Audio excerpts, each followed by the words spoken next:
And we are. So anyway, let's just remember the many that are on our prayer list. Again, Noah, he is back at the hospital and will be there, I think I read, till Sunday. Yeah, Sunday, I think. So keep he and Jenny and family in your prayers. Remember Miss Frances as she fell and busted her arm up. Langston.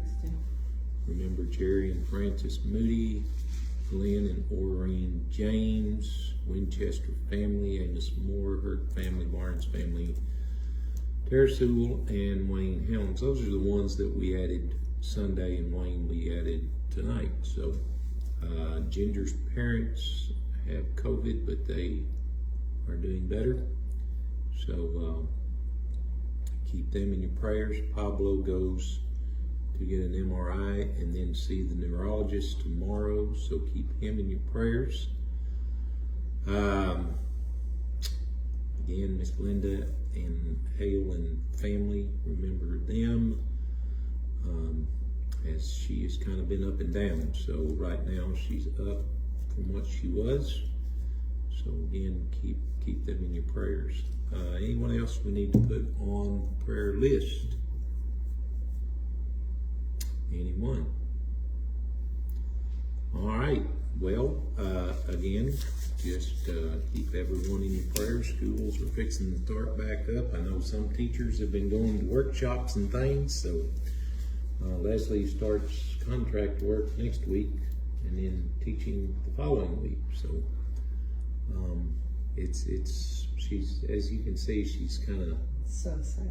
You know, down face to sad face to tonight. It's, you know, when you talk about this time of August, it kind of hits them hard, you know. So anyway, so keep all these folks in your prayers if you would. And if you have any others that we need, it looks like I see Michelle is on tonight and she commented, keep us in your prayers. We have COVID, that is Greg and I. So Greg and Michelle both have COVID, it sounds like, so keep them in your prayers. This is at least second round for them, so again, it is not fun. So anyone else that we need to put on our prayer list? We were thankful for the rain, even though we would have liked to have gotten more, but it did rain kind of steady, and I'm sure it all soaked into the ground. So it did keep it a little cooler this morning anyway, so we were grateful for that. Yeah, I'm sure. So the grass will remain green for a little while longer anyway, and grow. So, yeah, and weeds. Anyone else we need to put on our prayer list? Again, we're grateful that we can pray for folks, and grateful that we can meet here tonight. Sunday, we are having I'm going to be preaching to everyone, but going to be themed kind of towards the young people, talking as they go get ready. Some of them have started back to school, some are getting ready to go back to school, so you know that involves a lot of different things other than going back to school. So I'm going to be talking about friendship, and talking about the friendship that existed between David and Jonathan. So kind of came in good time. And then Sunday night, starting at 5 o'clock, we'll have a back to school bash. There will be finger food. There is a request for ice cream and whatever goes with it. A Spoon and a bowl. And then I think there's some games that are planned. So if you know of some young people that need to come, send them over at 5, because we'll. It's my understanding WMA and men are not meeting as WMA and men August. are not meeting in August, so you got another little while to teach there, Chris. So, yeah, that's the way it was with Billy. He had to prepare three or four times, but he was ready by the time it came. So anyway, that's what's happening Sunday night. So we're looking forward to that. August the 20th is a Saturday night, is game night. That usually starts, I don't know, 7, 6, I don't know. We'll put a time on there. And then, of course, the last Sunday in August, we need some folks sign up for positions because we have about half of them signed up for right now. So it means we got another half we need to take care of. So we need lots of people signing up, and hopefully that Sunday night, if we're able, we will install our officers, teachers in different positions. So be in prayer for that. If we don't get enough help, then we're going to have to restructure some. So we'll do what we have to do, but we are not going to operate half-staffed. That would not be, that would not be putting our best foot forward. So again, remember that. The pay is great. The pay is great. Yeah. You know, the return on the investment. The retirement plan is actually out of this world. So, regardless of what goes on here. So, It's kind of a 30-year-old instead of a 401. yeah. All right. Anyone else? Let's pray. We're in chapters 17 and 18 tonight of 1 Samuel. Some really exciting chapters. Of course, chapter 17 is about David and Goliath, one of the most famous fights that ever took place. And then, of course, chapter 18 is basically, it initially describes the relationship between David and Jonathan and their connection, but also the relationship between Saul and David, particularly from Saul's end of it. So, looking forward to this study tonight. Let's pray. Father, we thank you for this week that you've given us. We thank you for your love and just all that you've done for us through the years, and all you're going to be doing and continue to do in our lives at the present time. Lord, we know that we are not perfect. We know that even as saved people, that we still have moments of sin. And God, just help us to strive to be stronger. Help us to strive to just become more like David and your son Jesus, as David was a man who truly looked after doing things for you. Just forgive us where we failed you. Help us to do your blessed will in Jesus' name. Amen. Good evening. Hey there. Look at there. You know what I got there. That one right there. Man, y'all just doing this right. Thank you. Did you do all this? I did some of it. Wow. And then the rest history treats we did. All right. Thank you much. There you go. Anyway, we got cookies, so it may not understand. I may be shooting crumbs at you.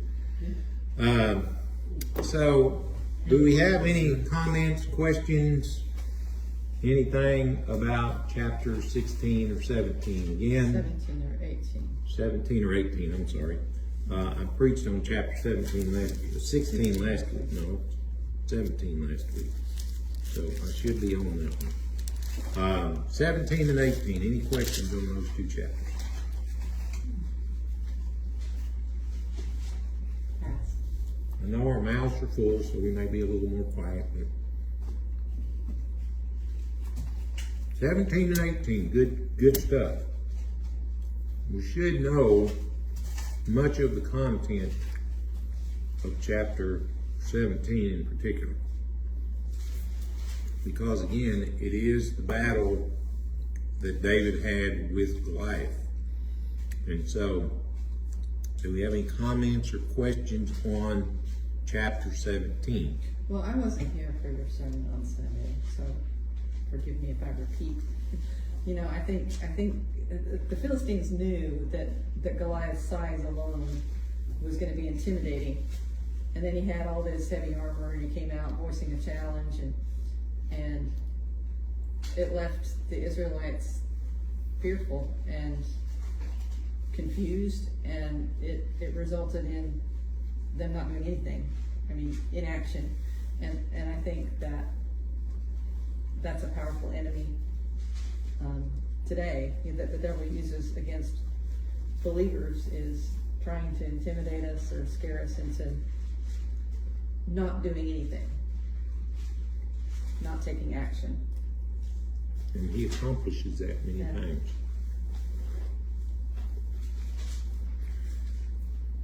Anybody else? Elijah, where, when Saul had David play music, was that before Goliath? I've read it. That was after Goliath. And, well, that's what I thought. And I was- Well, actually, it was before. It was in both. chapter 16. It was both. Yeah. Well, that he had already sent for David Well, David at that time was part-time. before he, I know when he fought Goliath, he was going to take some things to his brother. Yeah. And he had already been with Saul, and that's why I got confused with that. I was wondering if it was already after he had killed Goliath when he started. I think after Goliath, he was full-time at the palace, at wherever Saul was at the palace. Before that, he was part-time. He would go and spend time with Saul, and then he would go back and tend to the sheep. In chapter 16, starting with verse 14, it talks about the evil spirit that would come upon Saul, and really and truthfully, some describe when this came on him that he would just be in a rage and pretty much be out of his mind. And so, some of his servants mentioned to him that he needed someone to come in and play music for him during these times to help soothe him. And so that's when David's name was mentioned, and that's when David initially came. So it says in verse 22 of chapter 16, "And Saul sent to Jesse, saying, Let David remain in my service, for he has found favor in my sight. And whenever the harmful spirit from God was upon Saul, David took the lyre and played it with his hand. So Saul was refreshed and was well, and the harmful spirit departed from him." So again, And then in the next chapter, it cites where David went and returned from Saul back to feed his father's sheep at Bethlehem.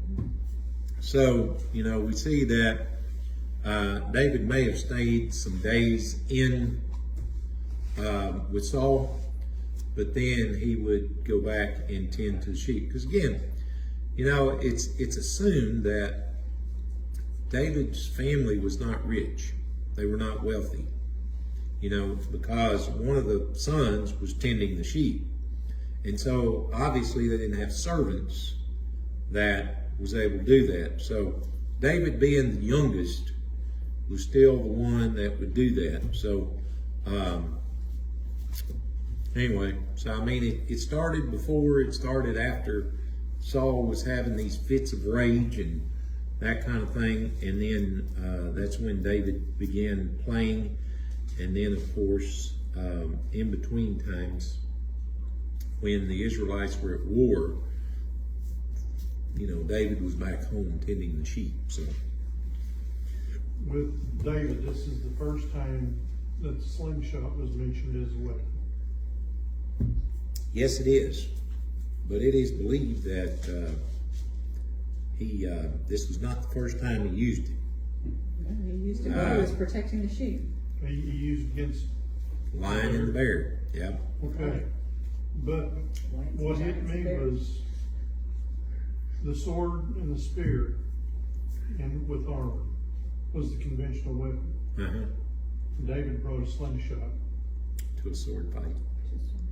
Yeah. David did not have to be close enough No. for the sword or the spear, or he could dodge the spear at that distance. That is true. God worked in an unconventional way against the conventional warfare. Although in Judges, it describes when they were in one of their wars that they got 300 left-handed guys who were very accurate with the sling, that if they had a hair as a target, they wouldn't miss it. So anyone, it kind of gives you the idea that if a person was going to use a sling, they made sure that they were very accurate with it.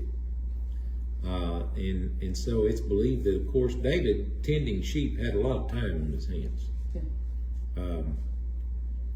So he probably spent a lot of that time, if he had the sling then, practicing with the sling. Hitting all those tin cans. Hitting all those tin cans, yeah. All them soda cans that he'd been emptying. So yeah, I mean, if you think about it, when David was getting ready for battle, of course, all Saul could see was this man is not equipped. This young man is not equipped.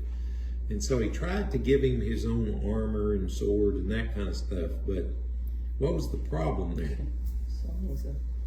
David wasn't grown. He was too big for him and heavy.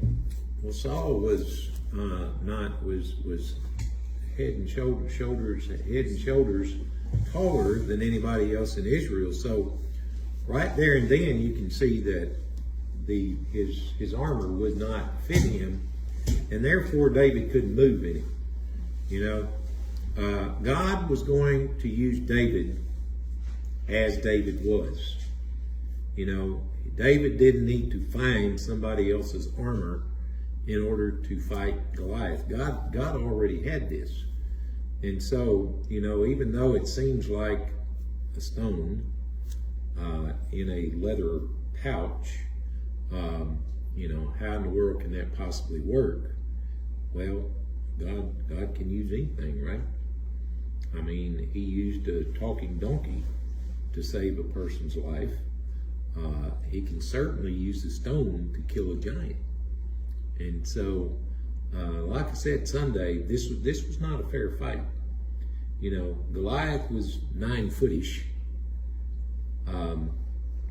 His armor and weapons weighed anywhere from 150 to 200 pounds. So he was not only big, tall, but he was also very strong in order to be able to tote and function with that much stuff.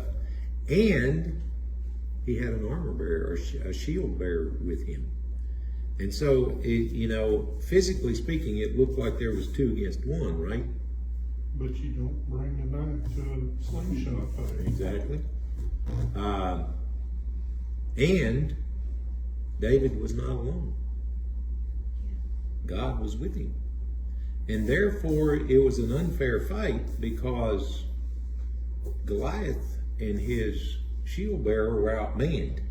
Well, yeah, and Goliath didn't look at him as a threat either. He was off guard because he was laughing at him. Yeah. Well, he, and as you read chapter 17, when you look at maybe even the Israelites and the Philistines, all you see, from their point of view is that this massive person was defying the army of Israel. David looked at it totally different. David wasn't concerned about this man defying the armies of Israel. He looked at it as though this man was defying the armies of the living God. So you've got 2 different views here. You've got a physical view, which many people live in, even though if they're saved, they live in the physical side of life. And you've got the view that, carries God's perspective and more of a spiritual view when it comes to living out life. And so that's where David was. And that's the reason David was so successful. When David was talking about, this uncircumcised Philistine, he wasn't necessarily, he wasn't boasting in himself. He wasn't saying, well, I'm going to go out there, and initially he wasn't saying, I'm going to go out there and I'm going to take care of this man. I mean, he said, he basically started off with somebody, you know, this guy is defying God. It's not just the army of Israel. And something needs to be done about it. Of course, his brothers didn't appreciate that he was there. But then, after talking to Saul, that's when he says, Saul, I'm wondering, one of the writers brought this out. Makes you wonder if Saul was not somewhat concerned that maybe the army of Israel was looking for him to go out and fight this guy. Because he was the tallest man in Israel. He was the one closest in stature to fight this guy than anybody else in Israel was. And so when David said, I'll go fight him, Saul may have breathed a sigh of relief. Even though he said, hey, you're young, and this guy has been learning battle ever since he was young, and basically kind of made it out that, you really don't have a chance here. We're going to put all of our trust in the little guy versus the giant. Yeah. And if the little guy loses, we lose everything. Right. Too often when we're facing an opponent, whether it's sports or whatever, we want to say that person is either weaker than us, that group is weaker than us, and they're little guys. That's when you better watch out when you have that attitude. Exactly. That will make you lose. Or we go in fearing, not with the confidence that we can win this. David had the confidence because David knew God was on his side. And so, as he went out with 5 smooth stones and a sling, and the shepherd's bag slung over his shoulder, he didn't have any armor on or anything like that. As the Philistine approached him, he didn't back off. He approached the Philistine. And again, all it took was one shot. The stone found a place where the helmet was not located and put him down. Put it in a soft spot. Yeah, and so, it's kind of like shooting them gators, you got to put it in that quarter-sized spot. I have a question though. So in verse 50, it said he struck the Philistine and killed him, and then in 51 it says that he drew the sword out of the sheath and killed him and cut He off made his sure head. he was dead. He Well, didn't he want was to. knocked out. Someone took him down. He didn't want to just. He didn't want to just kind of, put it daze him. He cut off his head. He didn't want to daze him. He wanted to make sure that, if this dude is face down in the dirt and he looks dead, we're gonna make sure that he is dead. And so I honestly believe that when the stone hit him and he fell face first, he was dead. But again, David made sure he was dead, and then he did exactly what he said he was going to do. He was going to cut his head off, and he In did. horror movies where the Yeah. bad guy gets up when he sees he's dead. Yeah, I mean, Or the deer. Or yeah. Well, a footnote in my Bible says it was customary to cut off a vanquished foe's head as a sign of decisive victory. Pretty decisive. I think it's in 2 Samuel where when David took over Jerusalem, and that's where he lived, the head of Goliath was pickled, and he hung it in the Cool. in the place where they ate. Oh, nice. That'd be appetizing. Yeah. So, and of course it says that he took Goliath's sword and spear and armor and that kind of thing, put it in his own tent. And as you read on, I think it's in this book, as David is fighting battles, as a fugitive, Goliath's sword comes in handy. Because again, remember, most of Israel didn't have any weapons except for Saul and Jonathan. So, I mean, the story of Goliath, oftentimes we want to transform that story into battling your giants, but it's more about, when we go into battle, no matter who the foe is, and of course our foe is Satan, we always have to go with the idea and the confidence that God is the one that is going to fight for us and win our battles for us. Yes, ma'am. I'm confused there at the end of chapter 17. It seems as if Saul doesn't know who's done this. Well, I read some on that, and some say that, well, we don't know how many times that David had played for Saul up to this time. Some believe that that David may have played behind a screen initially, and so therefore Saul would have never seen him. And so, and again, as Saul was interested maybe in making David a part of his staff, maybe he was just asking about his family history. Because even if he knew who David was, he probably did not know who his family was. And so at the end of chapter 17, it says, and the king said, "Inquire whose son the boy is." And so he's seeking out, family history there. So I don't know if that's the fact or not. Again, it does seem kind of weird because when we read this and we know that there's been some interaction between David and Saul, again, we don't know if it was face-to-face interaction, if Saul just entered the room where Saul was seated and played and was never seen. We have no idea. But apparently Saul did not know directly who he was or who his family was, so he inquires about that.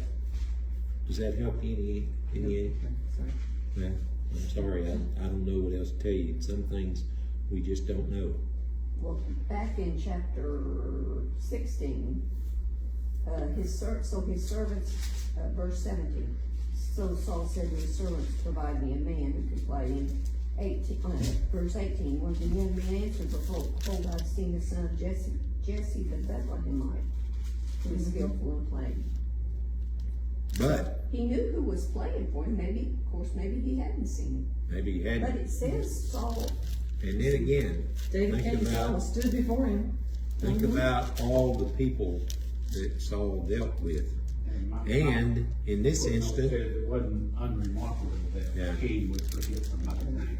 Oriental king first said. and if you think about it, when David was in Saul's presence, for the most part, he was in a raging fit out of his mind. So there's a lot of different explanations, but we're never going to know which one is Maybe right. he had migraines. No, he just had raging fits because the Spirit of the Lord left him and an evil spirit came in and just, he went absolutely crazy. He was just playing background music. Yeah, for the- that's it. Elevator music, probably.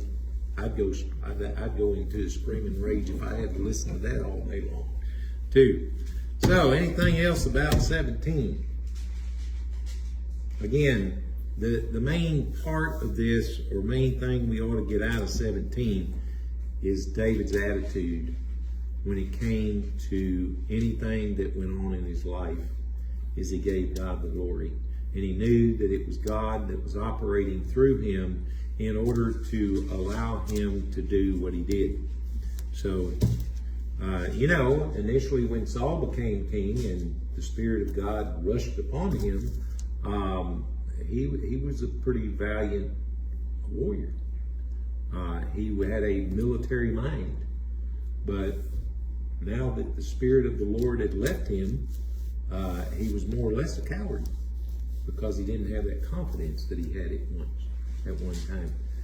So when we look at David, when God calls him a man after his own heart, again, it's because David somehow grew up knowing about God And you know, God used his times as being a shepherd to help train him for the moments that he was about to face and that he faced with Goliath. I mean, unknown to David and anybody else, he didn't know that a lion attack and a bear attack would help him to fight a giant attack, right?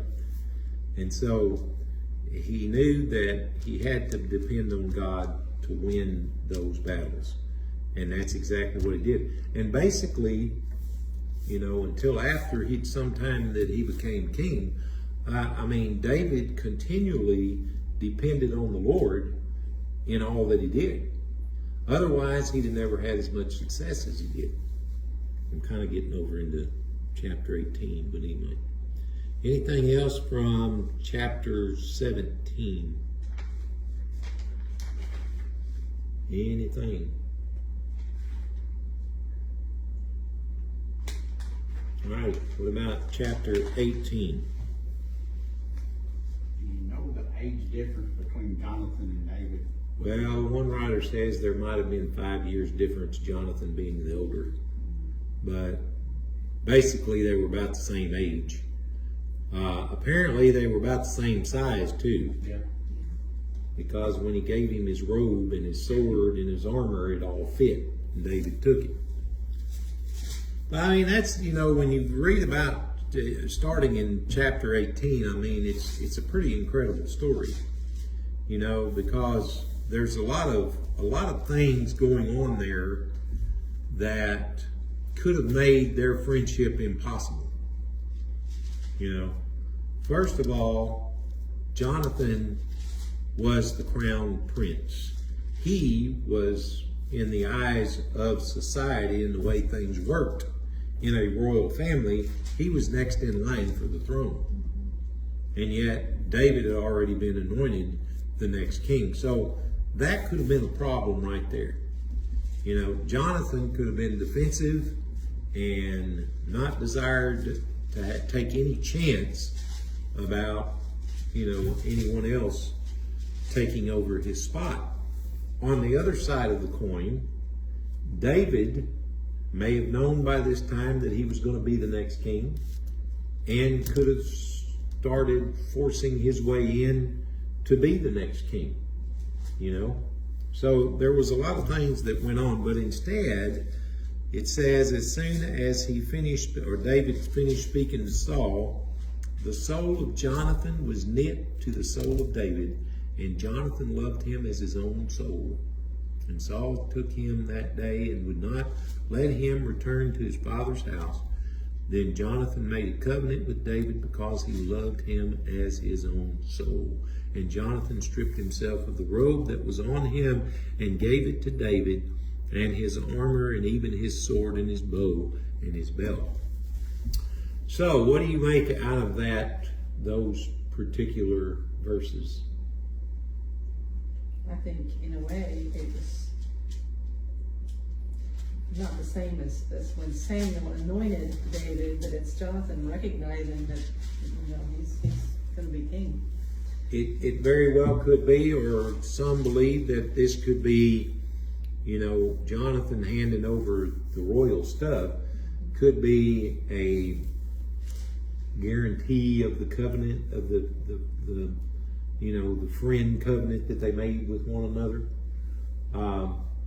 You know, I think the biggest thing with Jonathan and David, it simply shows that there can be a deep friendship between two men or two women or whatever, without it being something sexual or whatever, you know. One writer that I read says, you know, there's some tried to make this into a, you know, that homosexual relationship was going on. But that's really not what was going on. These two became extremely close friends because, first of all, they both loved the Lord. Well, and also the Bible in other places doesn't hesitate to call that out when it happens. Mm-hmm. You know, it's not mentioned here, so don't read between the lines. Chapter 14 in 1 Samuel talks about, is the first time we meet Jonathan, and it describes Jonathan as, you know, he didn't depend on himself as far as fighting. I mean, he kind of waged a one-man war on the Philistine garrison, but he depended on the Lord to direct him and to help him know for sure that that was the right thing to do. And so when you look at Jonathan and David's relationship, I mean, it all stems because both of them were had the view of had God in view rather than them just living out their own lives and living life for themselves. So you know, it's pretty interesting how they just hit it off. You know, it's kind of like your kids when they've met people before, and you know, you're either out camping or shooting or whatever, and they just, I don't know, they just hit it off with a certain person that they never met before, because it just the way it was, and so that's what happened between David and Jonathan. So we see a good start to chapter 18, but it doesn't quite end that way, does it? You gotta feel sorry for Saul. Well, yes and Their no. plans, and they just, First of all, I really don't feel sorry for Saul because he became very egotistical. And that's what caused his downfall. You know, it was all about him. And so after the Spirit of the Lord left him, it was definitely that way. Because it says in verse 6, and they were coming home when David returned from striking down the Philistine. The women came out of all the cities of Israel singing and dancing to meet King Saul, with tambourines, with songs of joy, and with musical instruments. And the women sang to one another as they celebrated. Saul was struck down his thousands, and David his 10,000s. Boy, that was a burn, wasn't it? Man. And so with Saul being as egotistical as he was, I mean, this struck a nerve. How dare they? You know, what else is David going to take from me? He's taken my fame from me. Is he going to take the kingdom away? You know, all he's got left is the kingdom. I guess he's going to take that too. Well, unbeknownst to him at that time, that was true. And so, you know, from this point on, Saul began to look for ways to kill David. You know, I had a thought when I was reading this, when Saul made him captain and sent him out to battle. Yeah. David picked up on that, didn't he? He used that tactic later. Didn't work for Saul. David survived, but Yeah. I mean, you know, again, God was with David, and therefore David was going to win the battles and be successful. Also, Saul's attitude in some of this was keep your enemy close to you. Yeah. Yeah. Through the marriage to his younger daughter, always have him within arm's reach, kind of say. Yeah. That didn't work out either. But, you know, it's funny because, you know, Saul made David a general over the armies. And at a young age, I mean, he put him in charge of the armies of Israel. So, again, you know, it says in verse 10 of chapter 18, the next day a harmful spirit from God rushed upon Saul, and he raved within the house. I know that at some point it said something about Saul prophesying in one of these episodes. And one writer says the word prophesy is not really the best word. He was almost speaking unintelligible because he was such a rage that he was simply babbling. And so this is what David was dealing with. You know, David was a mighty warrior, but he was also a great musician. And so instead of David saying, you know, when Saul began to get in these fits of rage, and David, you know, was asked to play, he didn't say, well, I'm a general now, I can't do that. You know, I'm too high ranked to be doing anything like that. Whatever Saul desired for David to do, that is exactly what David strived to do to the very, very best of his ability. And so, as we see, as David is playing, and this evil spirit comes upon Saul, and he is in a rage. I mean, here, David must have had some suspicion because he's playing and Saul has a spear in his hand. Now, why would Saul have a spear in his hand? You don't look down at your music at that point. No, you keep your eye on that spear. And so, Saul actually tried to kill David. He said, I'll pin David to the wall. And so of course, David escaped, and said that he escaped twice. So he not only did it to him once at that time, he did it to him twice, and David still served him. And it says, Saul was afraid of David because the Lord was with him, but had departed from Saul. So Saul removed him from his presence and made him commander of 1,000. And he went out and came in before the people. And David had success in all his undertakings, for the Lord was with him. And when Saul saw that he had great success, he stood in fearful awe of him. But all Israel and Judah loved David, for he went out and came in before them. Did Saul stop leading the army? Well, it kind of sounds like it. It sounds like he just kind of stayed at home and put David in charge and others. And so, David was very successful. Every battle that he was sent to, he went and he won, and then he would come back. And then Saul would send him out again, and he would go and he would win, and then he would come back. But, David's demeanor was such that people were drawn to him because he was a man after God's own heart. He was a man of love. He wasn't prideful. He was very humble. And therefore, he drew the people to him because of that.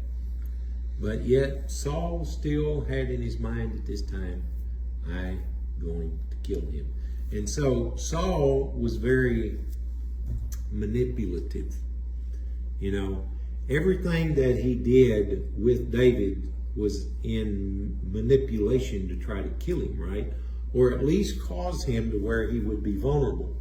I mean, in the next segment, it talks about, Saul said to David, here's my elder daughter, Merab. I will give her to you for a wife. Only be valiant for me and fight the Lord's battles. Now, was Saul really wanting David to fight the Lord's battles? For Saul thought, let not my hand be against him, but let the hand of the Philistines be against him. And David said to Saul, who am I, and who are my relatives, my father's clan in Israel, that I should be the son-in-law to the king?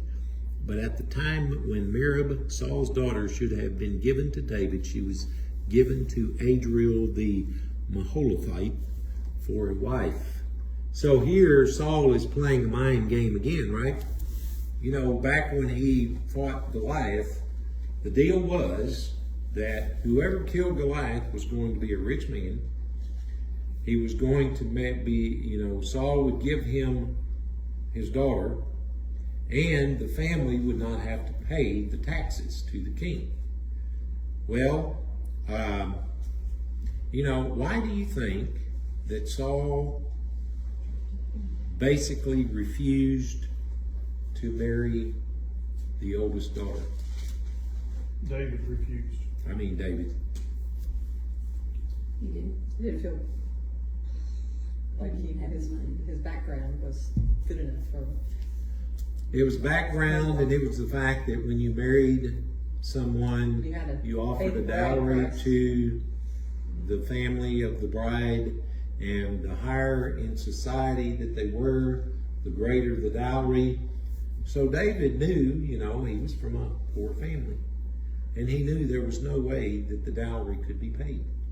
And so that's where he was. Again, he was humble. He didn't say, well, I beat Goliath and I won all these wars and therefore you owe this to me. He just politely refused and said, I just don't believe I'm from the family to be the king's son-in-law. But then the younger daughter was offered. Yeah. Maybe the bride price isn't as high for younger. But it was kind of a different circumstance because the servants, now again, why did Saul offer his younger daughter To trap him. to trap him? Just thought he'd have I mean- a woman on the inside. Yeah, because he thought Michael was going to be kind of his inside person. But it says that Michael loved David. And so Saul's servants kind of convinced David to marry Michael. All right? And the king even said, there will be no dowry, but, little word but, right? I need you, in essence, without getting gross here, to kill 100 Philistines. Bring proof. Bring proof of their death by circumcising. That was it. All right? And, he thought, well, if I can send David out to do this, and it is because he wants to marry my daughter, then maybe he'll mess up and the Philistines will end up killing him, right? But what happened? He killed 200. He killed 200 and brought back more evidence than what was asked of him. Everybody did with that. But there's a dual thing there. If Saul allowed his daughter to marry him, and he did get killed, David would die the hero, but Saul wouldn't look Right. bad. If Saul killed David, then, being the fact that he was favored among the Israelites, that wouldn't have gone too well with Saul. So, again, Saul had become very manipulative towards David. And so, we see that this kind of blew up in Saul's face. And so it says, and Saul gave him his daughter Michal for a wife. But when Saul saw Say that 5 times. and knew that the Lord was with David, and that Michal, Saul's daughter, loved him, Saul was even more afraid of David. So Saul was David's enemy continually. Then the commanders of the Philistines came out to battle, and as often as they came out, David had more success than all the servants of Saul, so that his name was highly esteemed. So, what happened to David after he battled the Philistines to gain the daughter of Saul? He ticked them off. And they were coming out to battle. But every time the Philistines would come out to battle, David would go out with the armies of Israel and defeat them. And so, again, David was very successful. It said David had more success than all the servants of Saul, so that his name was highly esteemed. I mean, you can see God's hand in this, right? Even though it's going to be some 20 years before David gets to the throne, God is training David to be ready to sit on the throne and rule over the nation of Israel as he needed to. God wanted David to be a king that honored God. God wanted David to be a king that would obey God and listen to God. The king was not in sole power when it came to the king over Israel. The king was simply a spokesperson for God. I know that there were prophets and that kind of thing, but the king was supposed to be under God's rulership in order for the nation of Israel to be a successful nation. And since Saul failed at that miserably, which God had already warned Israel that he was, God was preparing David to be the next king that would listen to him and would follow him and lead Israel into a closer relationship with the Lord. So,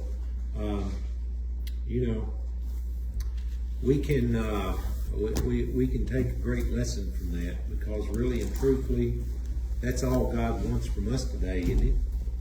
Is simply to live according to his will and not our own. Whether we're in places of power or not, I mean, he simply wants us not to boast in ourselves, but to boast in him. He wants us to operate in his power and not our own. And therefore, you know, people will see the difference when we do that.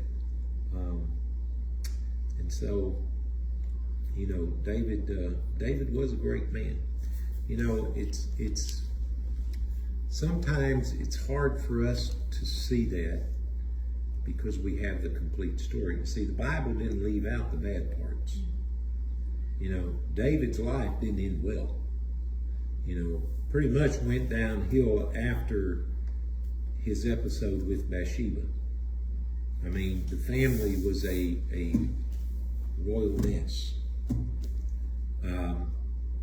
But yet, David's name is written about more in the Bible than any other character or name that is listed. His name is used more than Abraham, more than Moses' name, more than any of those people in the Old and New Testaments.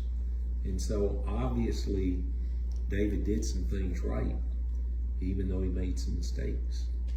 And so we need to always keep that in mind, because as a Christian, we need to honor the Lord. You know, that needs to be our greatest focus. It's not how great a name I can make for myself. It's not how many people know me and how popular I am out in the community or wherever I live. It's about honoring the Lord where we are and where he places us and doing our very best for him. And yes, we may mess up sometimes, but if our heart is right, then we will do what's right, just as David did. So, you know, all throughout David's life before he became king, you notice he never tried to take Saul out. And he had plenty of opportunities. You know, he could have, when Saul threw the spear at him and he missed, I mean, David could have turned around, picked up the spear and let her rip, you know, and he would have been justified. But why would David not kill Saul? He was a servant. He was a servant, and Saul, you know, David viewed Saul as God's man in sitting on the throne at that time. And David's thought process was, God put him there, and therefore when it's time for me to be king, God will remove him. And so he left it up to God. And so, you know, that just shows how in tune to God that David was, you know. And that's where we need to strive to be as well. In all situations, good or bad, we simply need to be in tune with God in order to progress forward. Anything else? Again, good to be with you, and hope you have a good week. We are keeping